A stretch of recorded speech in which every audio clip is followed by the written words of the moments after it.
திமுக என்கிற தீய சக்தியை அவங்களுடைய அதிகார துஷ்பிரயோகம், பணத்தை கொடுத்து வாக்குகளை விலைக்கு வாங்குகிற முயற்சியெல்லாம் தடுக்குகின்ற விதமாக தேசிய ஜனநாயக கூட்டணி சார்பாக அங்க பாமகவின் வெற்றி வேட்பாளர் அன்புமணி போட்டியிடுகிறார். என்டிஏ கூட்டணியைச் சேர்ந்த அனைவரும், அனைத்து கட்சிகளைச் சேர்ந்தவர்களும் அங்கு கடினமாக உழைத்து தீய சக்தி திமுகவை வெற்றி பெறுவதற்கு அனைத்து முயற்சிகளையும் நாங்கள் மேற்கொள்வோம்.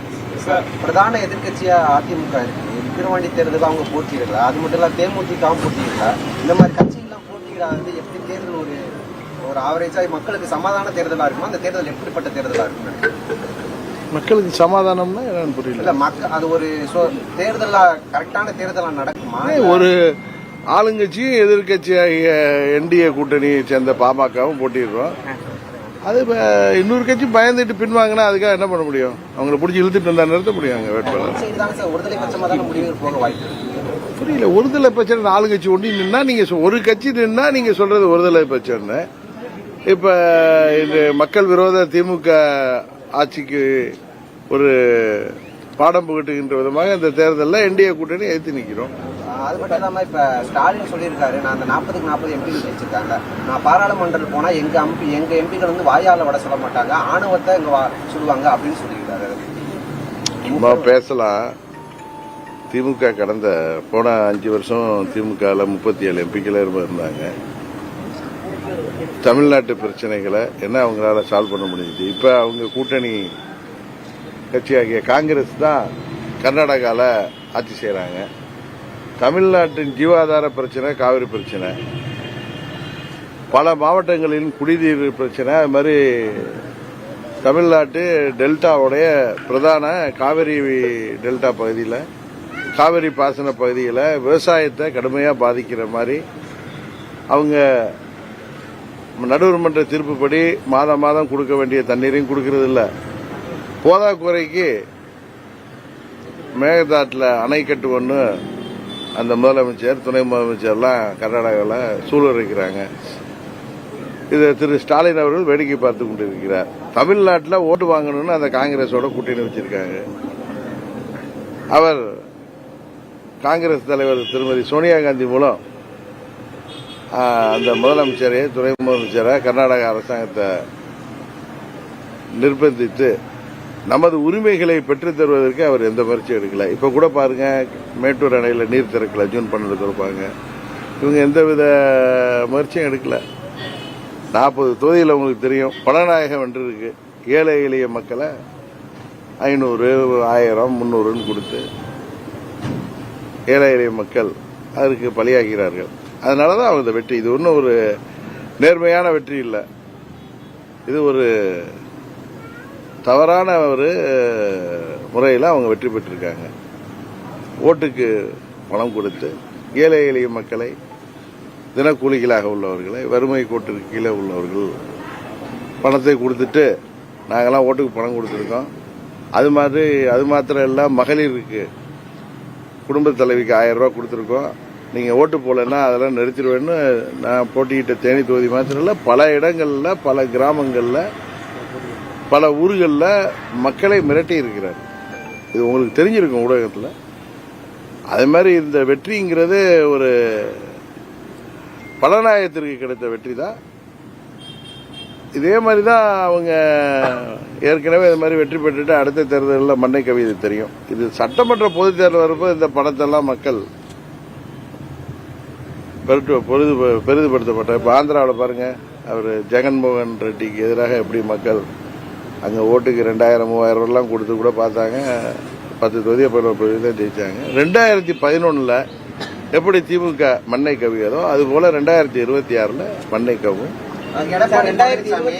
எடப்பாடி பழனிசாமி இந்த தேர்தல் இடைத்தேர்தலில் போட்டியிடாததுக்கு வந்து ப. சிதம்பரம் என்ன சொல்லியிருக்காருன்னா, மேலிடத்துல இருந்து வந்த உத்தரவு, அதன்படிதான் எடப்பாடி பழனிசாமி இந்த இடைத்தேர்தலில் போட்டியிடலைன்னா எக்ஸ்தல படத்துல சொல்லியிருக்காரு. அப்ப பாஜகவோட எடப்பாடி பழனிசாமி கூட்டணி இருப்பதாக அவர் சொல்லியிருக்காரு. ப. சிதம்பரம் காங்கிரஸ்ல உள்ள தலைவர். அவர் எதை வேணாலும் அரசியலுக்காக பேசலாம். அப்படி பார்த்தா பாராளுமன்ற தேர்தலில் அவங்க போட்டியிட்டதுன்னா எங்களுடைய வெற்றியை பாதிக்கிறதுக்காக திமுகவோட பி டீமா போட்டியிட்டாரு. உங்களுக்கு தெரியும், அது மக்களுக்கு எல்லாம் தெரிஞ்சு போயிடுங்கிற பயத்துல இந்த முறை அவங்க போட்டியில்லை, தோல்வி பயத்துல தான் போட்டியிடாம இருக்காங்க. ஏன்னா ஏற்கனவே பாராளுமன்ற தேர்தலில் கூட அவங்க அங்க விழுப்புரத்தில் நிறைய ஓட்டுக்கெல்லாம் பணம் கொடுத்து நிறைய செலவு பண்ணி 60,000 ஓட்டு வாங்கியிருக்காங்க, நிக்கலையே. வேணா இந்த தேர்தலில் அவங்களால அது முடியாது அப்படிங்கிற பயம். ஆனா அவரு என்ன சொல்ற, பழனிசாமி தேர்தல் ஆணையத்து மேல பழி போடுறாரு. ஆளுங்கட்சி இப்படி இவங்க 2019 என்ன பண்ணாருங்க, என்ன செய்து வெற்றி பெற்றார்? 2019 இடைத்தேர்தலில் பழனிசாமி என்ன செஞ்சாரோ அதான் திமுக ஈரோடு கிழக்குல செஞ்சாங்க. இவர் தான் இப்ப 2026 திமுக சும்மா கை கட்டிட்டு அப்படியே காந்தியா மாறிடுவாங்களா? இதே மாதிரி தான் இருக்கும். அப்பயும் இதே தேர்தல் ஆணையம் தானே இருக்கும். அப்ப என்ன சிலோன்ல இருந்து தேர்தல் ஆணையம் தேர்தல் நடத்த போதா, இல்ல பாகிஸ்தான் தேர்தல் ஆணையம் தேர்தல் நடத்த போதா, இல்ல ஐநா சபை ஸ்பெஷலா ஒரு தேர்தல் ஆணையத்தை நியமிக்க போதா? அவங்களுக்கு தெரியும், தேர்தலில் நின்னா இந்த போட்டி திமுக கூட்டணிக்கும் என்டிஏ கூட்டணிக்குமான தேர்தலாக மாறிடும். இன்னொன்னு அங்க பாமகவும் ரொம்ப ஸ்ட்ராங்கா ஃபைட் பண்ணுவாங்கன்னு தெரியும். அதனால பயந்துகிட்டு அவங்க புறமுதுகிட்டு ஓடி இருக்கிறாங்க. இதுக்கு அவர் என்ன காரணம் வேணா சொல்லலாம். இன்னொன்னு பல இந்த புள்ளி விவரங்கள் எல்லாம் தப்பா சொல்றாரு. நீங்க ஊடகங்கள்லாம் எங்களை கேள்வி கேட்கறீங்க, ஏன் பழனிசாமி கிட்ட கேட்க மாட்டீங்க? ஏற்கனவே 19% வாங்கினோம், இப்ப அதை விட கூடன்னு பொய் சொல்றாரு. ஏற்கனவே 20 தொகுதிகள்ல 19% வாங்கினாங்க. ஆனா அப்ப அந்த 20 தொகுதிகள்லயும் ஆவரேஜ் பாத்தீங்கன்னா 33% வாங்கியிருக்காரு, 33% மேல. இப்ப அந்த 20 தொகுதிகளை நீங்க போன 19 தேர்தலில் அவங்க போட்டியிட்ட 20 தொகுதிகளை நீங்க இப்ப வாக்கு சதவீதம் பாத்தீங்கன்னா 13-14% வாக்கு சரிஞ்சிருக்கு. இதுதான் உண்மை. இதுல நீங்க உங்களுக்கு தெரிஞ்ச விஷயம். அது மாதிரி 1% இப்ப 32-34 தொகுதியில் நின்று வாங்கிய ஓட்டு. அவர்கள் எவ்வளவோ பணபலத்தோட எவ்வளவோ அவர்களும் ரெட்டையிலையை காட்டி மக்களை ஏமாத்தலாம்னு நினைச்சாங்க. எப்படி திமுக பணநாயகத்தின் மூலம் 300, 500, 1000 கொடுத்து ஜெயிச்சாங்களோ அது மாதிரி இவங்களும் நிறைய பணம் கொடுத்து நிறைய தொகுதிகளில் அவங்க டெபாசிட் காலியா இருக்காங்க. உங்களுக்கு தெரியும், தேனியில நான் 1 பைசா ஓட்டுக்கு கொடுக்கல, அப்படி இருந்து கிட்டத்தட்ட 3 லட்சம் ஓட்டு வாங்கியிருக்கேன். அங்க திமுக 500 ரூபா, 300 ரூபா, மறுபடியும் 200, 300 கொடுத்து தான் இந்த வெற்றியை பெற்றிருக்க முடிஞ்சிச்சு. அங்க ஏடிமிக்கே டெபாசிட் போயிருக்கு. இங்க உங்க தொகுதியில சிவகங்கையில நீங்க ஏடிமிக்கே தப்பிச்சு பொழிச்சு வந்திருக்கு. போன தேர்தலில் அவங்க வாக்கிய ஓட்டு தான் தெரியும். ராமநாதபுரத்தில் டெபாசிட் போயிருக்கு. தென் மாநிலங்கள்ல, தென் மாவட்டங்கள்ல எனக்கு தெரிந்த 9 தொகுதிகளில் அவங்களுடைய வாக்கு சதவீதம் கடுமையா சரிஞ்சிருக்கு. 14-15%.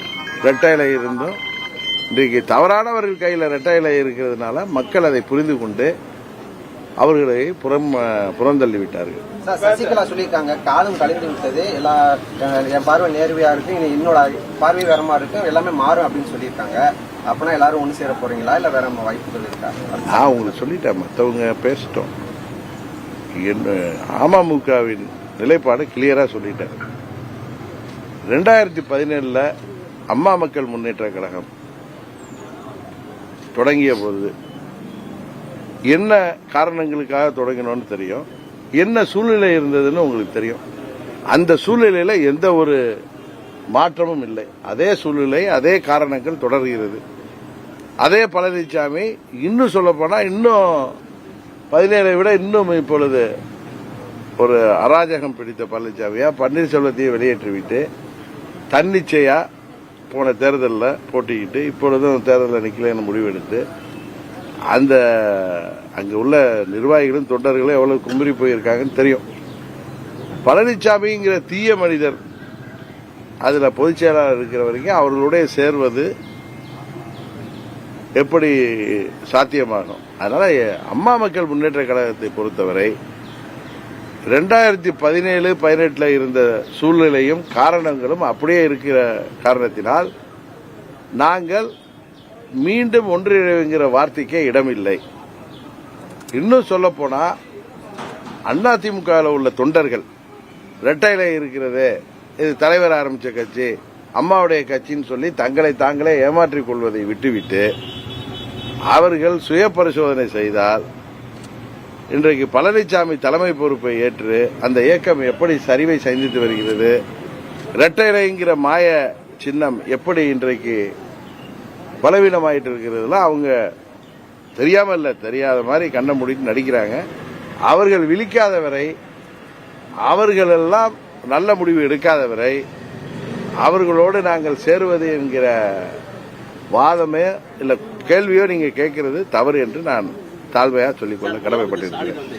2019 பார்லிமெண்ட் வெற்றி போட்டோம், அதுக்கு சட்டமன்றத்தில் தொடர்ச்சி வெற்றி போட்டோம். இப்போ 40 ஜெயிச்சிருக்கோம், 40 ஜெயிச்சிருக்கோம். வருகின்ற சட்டமன்ற தேர்தலில் 200 தொகுதிகள் ஜெயிப்போம் சொல்லியிருக்காரு. 2004 40 அவங்க அப்பா ஜெயிச்சாங்க. 2006 என்ன நினைச்சு மைனாரிட்டி கவர்மெண்ட் தான் அமைக்க முடிஞ்சிச்சு. அதனால ஒரு சட்டமன்ற தேர்தல் இப்ப 2019 இதே விக்கிரவாண்டி இடைத்தேர்தலில் அண்ணா திமுக கூட்டணி ஜெயிச்சிச்சு. 21 அங்க திமுக தான் ஜெயிச்சிச்சு. அதனால 2006 அவங்க தான் ஆட்சி அமைச்சாங்க. 11 எதிர்கட்சி அந்தஸ்து கூட பெற முடியல. 96 அவங்க மாபெரும் வெற்றி பெற்றாங்க. 2001 அம்மா திமுக 22 23 தொகுதியில தான் ஜெயிச்சிச்சு. அது மாதிரி ஒரு தேர்தலில் 2 தேர்தலில் ஜெயிச்சுட்டு வச்சு அவங்க அது இப்ப முன்ன இருந்த காரணங்களை விட அவங்க ஆட்சியில் இருந்து தூக்கி எறியப்படுவதற்கு பல காரணங்கள் இருக்கு. இன்னைக்கு இளைஞர்கள் எல்லாம் மாணவர்களை குறி வச்சு போதை மருந்து வியாபாரம் நடக்குது. அவர்கள் இன்றைக்கு மக்கள் ஏதோ பாராளுமன்றத்தில் அவங்க வெற்றி பெற செய்திருக்காங்கன்னா அதுக்கு பின்பு ஒரு பெரிய மக்கள் முடிவெடுப்பார்கள். 2026 பாருங்க திமுக எப்படி ஒரு நிலையை சந்திக்கும் என்பது பாருங்க.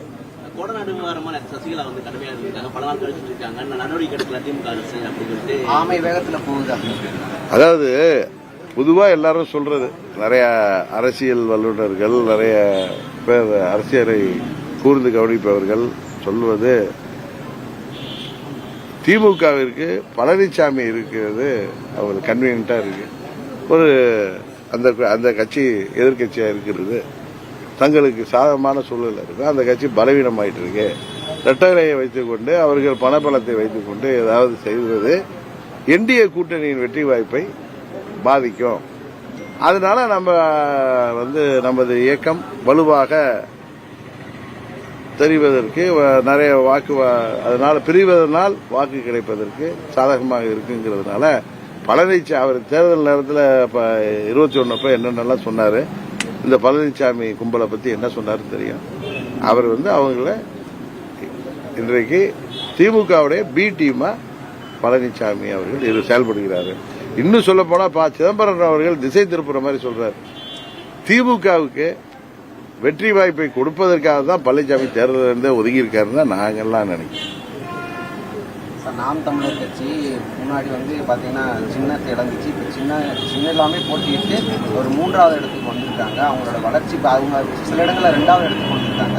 இப்ப அவங்களோட வளர்ச்சி 2வது இடத்துக்கு வந்திருக்காங்க. சில இடங்கள்ல சார் 3 2 3 தவறா சொல்றீங்க. 2 வரல, 3 4 தான். 2 இடத்துக்கு எங்கேயும் வரல. எங்க வரல, வேற 3 4 வளர்ச்சி 10% 8% மேல வாக்கு கொடுத்து அவங்க கட்சி அந்தஸ்தை பெற்றுட்டாங்க. அதை பத்தி வாழ்த்துக்கள். ஒரு கட்சி அதே மாதிரி தேர்தலில் 8% வாக்குகள் பெற்றிருக்கிறதுக்கு வாழ்த்துக்கள் தெரிவிக்கிறது. அவங்க வளர்ச்சி அதிமுக அவங்க மற்ற கட்சிகளை பாதிக்கும் அப்படின்னு சமூக வலைதளங்கள் ஒவ்வொரு தேர்தலும் வரட்டும். அதை நான் அதை பற்றிலாம் சொல்ற அளவுக்கு எனக்கு நான் ஒரு பெரிய அரசியல் ஞானியோ ஜோதிடரோ இல்லை. 26 தேர்தலில் பார்ப்போம்.